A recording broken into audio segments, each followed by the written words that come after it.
Assalamualaikum warahmatullahi wabarakatuh. Waalaikumsalam warahmatullahi wabarakatuh. Sebelumnya saya minta maaf apabila nanti kata-kata saya salah. Nama saya Sunardi, saya warga MTA cabang Bambang di Puro Bantul. Mana? Bambang di Puro Bantul. Oh, Bantul ya. Saya di sini berdiri selain untuk bertanya pada Pak Ustaz juga minta saran atau petua sebagai pencerahan saya dalam menghadapi ujian dari Allah. Dikarenakan saya saat ini mendapat ujian yang sangat berat sampai-sampai saya merasa tidak layak mendapat ujian ini. Kalau hanya ujian gempa Jogja itu saya masih merasa layak. Karena saat itu saya masih diberi kemampuan untuk mencari nafkah, dalam artian masih diberi nafkah lewat tangan saya sendiri. Begini Ustaz, setelah saya mengkaji Quran Surat Ali Imran ayat 134 dan ayat-ayat infak yang lain, lalu mengamalkannya, juga meninggalkan riba seperti yang diperintahkan Allah dalam Quran Al-Baqarah 278, dalam hal ini meninggalkan bank konvensional. Dengan harapan Allah lebih melapangkan rezeki saya agar bisa beramal lebih banyak lagi.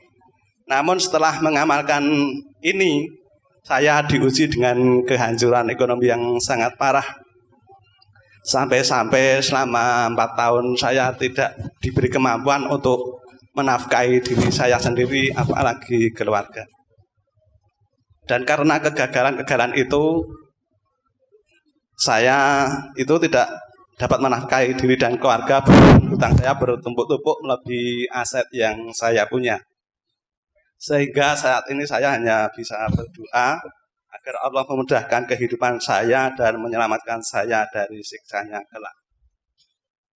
Dan karena hal itu, saya memahami atau mengambil kesimpulan bahwa satu, rezeki itu mutlak dalam genggaman kekuasaan Allah, sehingga lapang atau sempitnya rezeki itu tidak tergantung pada cerdas atau kerasnya manusia berusaha.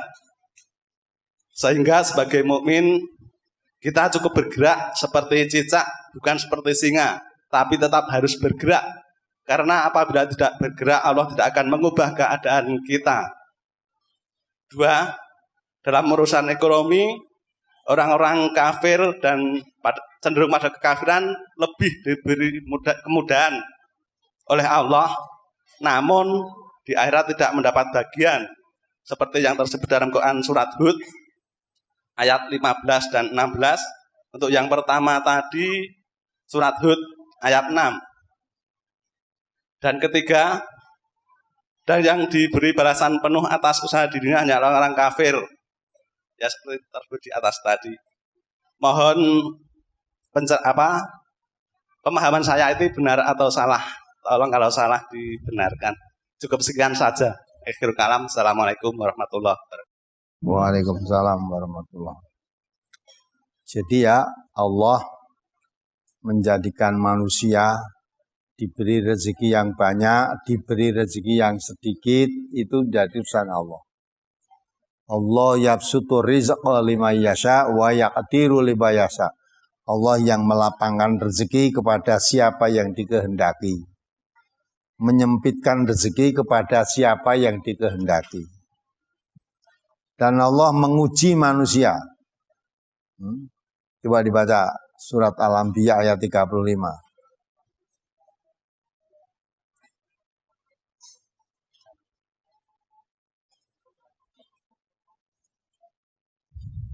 Surat Al-Anbiya ayat 35 ya. Kullu nafsin dha'iqatul maut wa nabluukum bisyarri wal khairi fitnah wa ilaina turja'un. Tiap-tiap yang berjiwa akan merasakan mati. Kami akan menguji kamu dengan keburukan dan kebaikan sebagai cobaan yang sebenar-benarnya, dan hanya kepada kamilah kamu dikembalikan. Jadi Allah menjadikan manusia yang hidup semuanya bakal mati. Mati ini diuji oleh Allah. Ujian itu ada 2 macam, ada yang menyenangkan, ada yang tidak menyenangkan. Termasuk kalau saudara diberi rezeki yang banyak, Itu ujian, jangan bungai. Ujian. Diberi rezeki sedikit itu juga ujian, bukan azab. Karena ada sebagian manusia apabila diberi rezeki oleh Allah rezeki yang banyak, idza mabtalahu rabbuhu fa akramahu wa na'amahu fa yaqulu rabbi akraman. Ada manusia apabila diberi rezeki yang banyak, diberi kenikmatan yang banyak oleh Allah, dia mengatakan rabbi akraman, Tuhanku memuliakan aku. Wa idza mabtalahu faqadara alaihi rizqahu fayaqulu rabbi ahanan. Kalau diuji oleh Allah, dibatasi rezekinya, diberi rezeki sedikit, dia mengatakan Tuhanku menghinakan aku. Kalla, sama sekali tidak. Bukan orang yang kaya itu dimuliakan Allah, bukan orang yang miskin itu dihinakan oleh Allah. Orang yang dimuliakan oleh Allah karena ketakwaannya, inna akramakum indallahi atqakum. Ya. Jadi kaya sedikit bukan karena dimuliakan dihinakan. Saudara tadi setelah ya amalkan ayat itu kok terus jadi ekonominya ambruk. Oh bukan, ambruknya bukan karena ngamalkan surat Al-Imran tadi, bukan. Karena berpisah dengan perbankan konven, bukan. Orang yang tidak kenal dengan bank aja ekonominya baik-baik kok. Kamu lihat orang kafir malah lebih enak hidupnya. Ya, rezekinya mudah. Sing mbok delok wong kafir sing mudah, wong kafir sing koso ada enggak? Banyak orang kafir ora iso mangan akeh kok ya. Nah, maka itulah kalau masalah dunia undur ilaman huwa asfala minkum. Ya. Wala tanduru ilaman huwa fauqakum, unduru ilaman huwa asfala minkum. Lihat orang yang di bawah kamu ada enggak? Ya. Jangan kamu lihat yang di atas. Ya. Dulu saya diberi harta banyak, setelah saya ngamalkan ayat Al-Quran ini, wah jadi ambruk. Ambruknya bukan mengamalkan ayat, justru ambruknya karena menyimpang dari ayat. Ya. Kalau kita mengalami jatuh dan sebagainya itu udah jangan nyalahkan ayat. Justru itulah kita sadar. Karena Allah itu menguji manusia, dibaca surat Al-Baqarah ayat 155. Itu ujian. Masih ada harapan.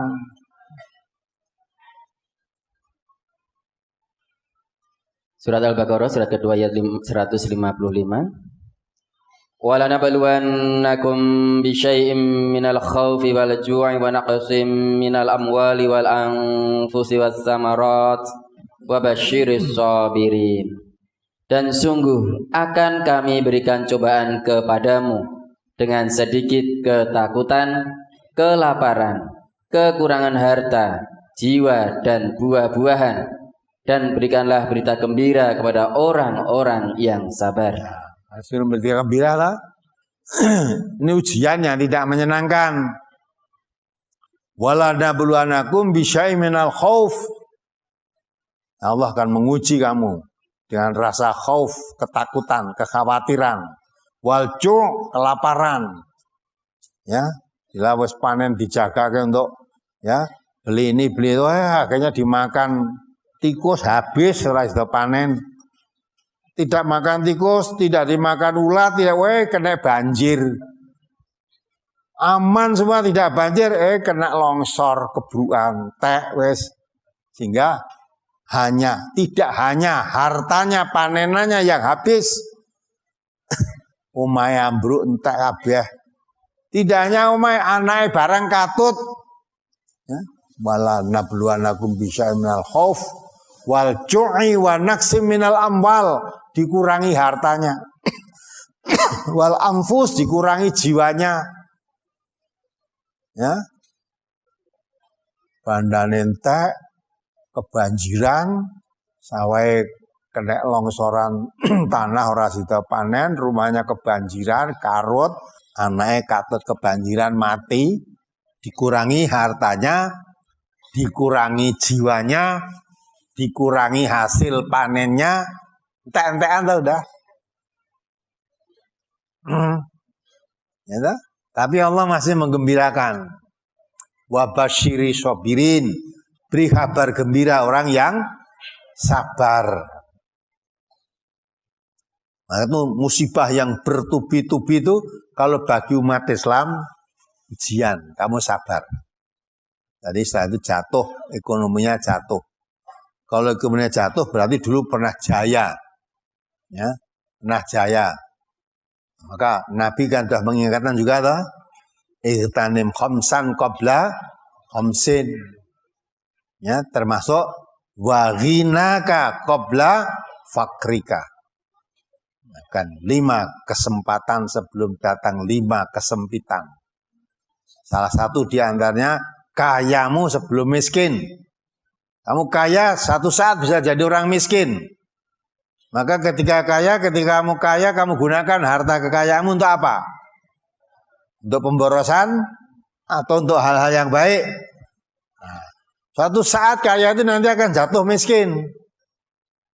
Ya, jangan ketika kaya kamu lengah, setelah miskin baru cita-cita. Sok kalau saya akan begini, akan begini. Kamu sudah pernah jadi orang kaya, tapi kamu bakhil. Nah, itu kan? Maka semuanya itu, oh ini ujian. Maka Nabi kita mengatakan, 2 tempat yang selalu mendapat keuntungan bagi orang mukmin. Sangat mengherankan. Orang mukmin itu sangat mengherankan. Kalau diberi kesenangan, dia bersyukur. Kalau diberi kesulitan, dia bersabar. Kalau beri kesenangan, dia syukur, la azidanakum, Allah akan menambah. Nikmatnya diberi tambahan oleh Allah dengan bersyukur tadi. Kalau diberi kesulitan, kamu bersabar, wa basyiri sobirin. Sehingga syukur dan sabar itu selalu disertai Allah. Dengan tambah nikmatnya dan diberi kabar gembira orang yang sabar tadi. Nah itu kita memposisikan diri seperti itu. Nah sekarang dicari sebabnya. Mengapa saya dulu jaya sekarang jadi bangkrut? Apakah karena meninggalkan bank konven? Tidak. Banyak orang tidak ikuti bank malah jaya ya banyak. Ya tak? Jangan itu. Maka itulah supaya kita sadar, oh ya, nanti saya sedang diuji dengan kesulitan. Bukan dihinakan, diuji. Ya tak? Jangan terus melihat orang kafir uripe malah gampang-gampang. Oh tidak, zaman Nabi, ya, Nabi pernah mengatakan, ad-dunya sijnul mukmin wa jannatul kafir. Nah, ada suatu riwayat, ada seorang penjual air, ya, orang itu kafir, kerjanya jual air. Nah, kemudian di tengah jalan ketemu seorang mukmin saudagar yang kaya dan beriman. Di-stop akhirnya oleh orang kafir tadi. Tanya, dulur, kamu tanya, Nabimu mengatakan katanya dunia itu surganya orang kafir, penjaranya orang mukmin. Apa betul itu? Katanya kamu orang mukmin, kamu kaya, harta kekayaan itu kamu menjadi saudagar, pedagang yang sukses. Kamu mengatakan saya orang kafir, saya jual air aja rekoso. Sok payu, sok tidak. Berarti kan yang di surga kan kamu, bukan saya. Nah, kok dikatakan surganya wong kafir, aku jadi wong kafir rekoso itu kok. Ini ya. Nah, tetapi mengatakan apa? Sahabat tadi, sini ya beritahu. Pekerjaanmu apa Pak? Jual air. Laku ya, kadang laku, kadang tidak. Kalau haus kamu bisa minum. Bu bisa. Memang jual air. Kalau tidak laku ya saya minum sendiri. Ya, bisa minum. Kalau kepanasan yang begini musim panas bisa berteduh, bisa. Di bawah pohon yang tidak bisa berteduh. Ya, itu kamu kafir. Oh iya kafir. Hidup yang seperti itu kalau dibandingkan kehidupanmu yang akan kamu alami nanti, kamu masih di surga di sini. Melak bisa minum, panas bisa berteduh. Ini di dunia, bagi orang kafir masih bisa enak-enak kan? Nah nanti setelah tinggalkan dunia masuk neraka kamu. Kalau haus tidak bisa minum, minumanmu cairan besi yang mendidih. Cairan nanah bercampur darah yang mendidih. Gitu? Kalau kamu mau berlindung, tempat tidurmu dari api neraka, selimutmu dari api neraka, tidak bisa kamu. Mas dibandingkan kehidupanmu besok, kamu di sini masih seperti di surga. Nah sedang saya yang kamu katakan di surga enak ini, kan saya bandingkan besok di akhirat ini sebelum seberapa. Ya, di sini itu walaupun saya punya apa-apa, tapi kadang-kala menginginkan ke sesuatu tidak boleh, dilarang oleh Allah. Orang-orang sudah suka minum khamr, minum ini. Saya menginginkan khamr, kepingin ngerasake seperti apa, tidak boleh. Haram hukumnya. Saya melihat wanita cantik, kepingin merasakan, tidak boleh. Tapi nanti kalau di sana, bebas. Saya akan dikelilingi ribuan bidadari yang cantik-cantik. Ya, tidak mata keranjang. Matanya seperti telur burung unta yang tersimpan. Nah itulah indahnya. Permadani kau, wah sudah indah. Maka di sini itu seperti di penjara, seperti di neraka. Di penjara, artinya tidak setiap keinginannya boleh. Walaupun saya bisa memperoleh itu tapi dilarang dalam agama. Besok di akhirat kalau saya masuk di surga, tidak ada larangan, semuanya bebas. Maka di sini walaupun kamu lihat saya tahu masih seperti orang hidup di surga kalau orang kafir itu. Ya. Maka orang yang beriman perintahkan oleh Allah, ya ayyuhalladzina amanu la yaghurranaka taqallubul ladzina kafaru fil bilad mata qalil summa ma'wahum jahannam. Ya.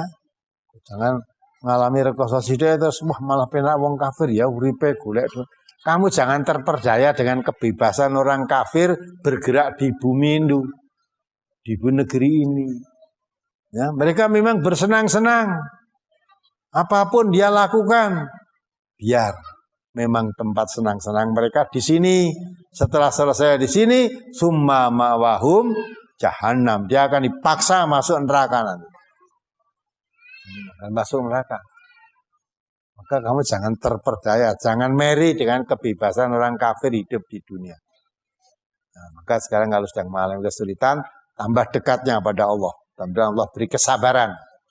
Anta kerusahaan bahwa khairul lakum.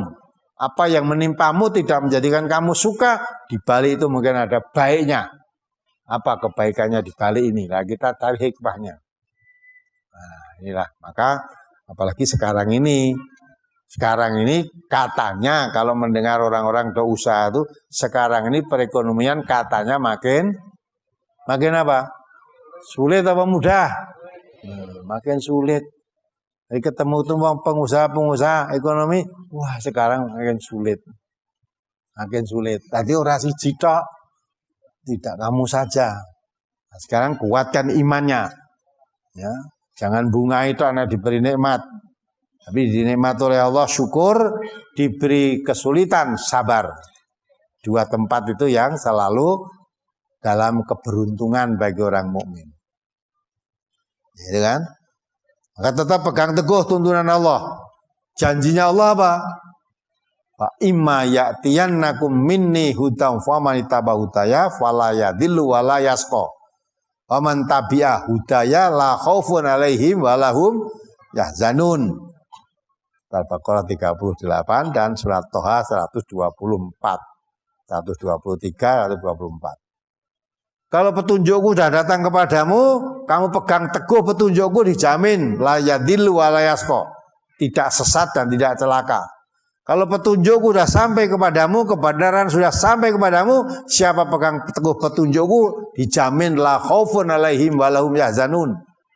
Tidak ada rasa khawatir dan tidak akan bersedih hati. Nah, itu yakini kalau janji Allah pasti tepatnya.